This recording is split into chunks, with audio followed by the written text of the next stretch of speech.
घना जंगल, ऊंचे पेड़, चारों तरफ सन्नाटा और इंसान से कहीं ज्यादा ताकतवर एक शिकारी। बैक कंट्री 2014 की कहानी शुरू होती है एलेक्स और उसकी गर्लफ्रेंड जेन से, जो शहर की जिंदगी से दूर कुछ दिन शांति और रोमांच के लिए कनाडा के जंगल में कैंपिंग करने आते हैं। एलेक्स खुद को एक्सपीरियंस्ड आउटडोर्समैन समझता है और बिना किसी गाइड या सही नक्शे के जंगल के अंदर गहराई तक जाने का फैसला करता है, जबकि जेन अंदर से डरी हुई होती है और बार बार वापस लौटने की बात करती है। लेकिन एलेक्स का ईगो और ओवर कॉन्फिडेंस उन्हें और आगे ले जाता है।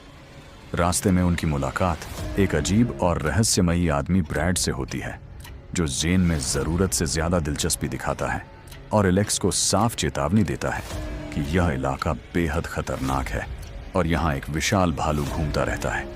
लेकिन एलेक्स इस चेतावनी को भी हल्के में ले लेता है।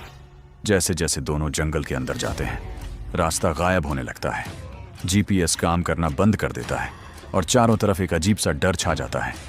रात में उन्हें महसूस होता है कि कोई उन्हें देख रहा है। उनके खाने का सामान बिखरा मिलता है और पेड़ों पर पंजों के निशान दिखाई देते हैं। लेकिन एलेक्स फिर भी मानने को तैयार नहीं होता। अगले दिन हालात तब पूरी तरह बदल जाते हैं जब अचानक एक विशाल और खतरनाक काला भालू उन पर हमला कर देता है।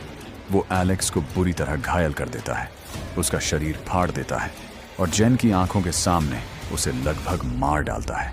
जेन किसी तरह जान बचाकर भागती है और पेड़ों के बीच छिप जाती है। लेकिन अब जंगल पूरी तरह शिकारी के कब्जे में होता है। एलेक्स दर्द से तड़पता हुआ जिंदा रहता है और जेन मजबूरी में उसकी देखभाल करती है। लेकिन खाने पीने की कमी, लगातार डर और भालू की मौजूदगी उन्हें मानसिक रूप से तोड़ देती है। रात होते ही भालू फिर लौटता है और इस बार वो और भी ज्यादा बेरहम होता है। वो एलेक्स को घसीट कर ले जाता है और उसे जिंदा खाते हुए खत्म कर देता है।